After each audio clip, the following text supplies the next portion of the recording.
Hello, magandang araw para sa ating mga drivers, sa mga drivers natin dyan na gustong pumunta rito sa Europe. Ito yung pag-sit up ng taco natin kasi para maintindihan natin kung ang salita niya para magawin nating English. Konting tutorial lang to, hindi naman ako eksperto dito, pero ibabahagi ko ang aking kaalaman sa unit na DAP. Yan, ako umpisahan ko na. Ganito lang yan. Pipindutin nyo lang yung okay. Okay, makikita nyo yan.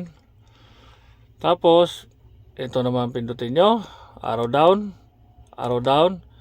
Makikita nyo yan parang susi. Yan, parang liabi. Okay. Yan, makikita nyo yan. Okay ulit.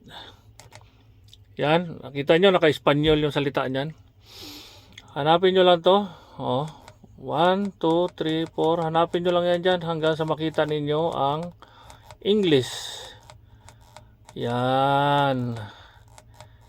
English. Ang layo. Dami palang salita nito. Yan. Yan, English. Kanya ng English. Okay. Yan, save. Change save language. So, di ba? English na siya. At i-okay nyo na to. Yan, back nyo na ulit. Okay. Yan, okay na siya. Ganun lang po kasimple. Okay. Arrow down, arrow down, arrow down. Okay. Okay. Tapos hanapin nyo na yung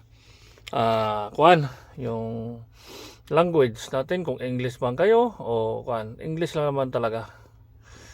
Yan lang po. Maraming salamat para sa ating mga kadrivers dito sa Europe. Maraming salamat po.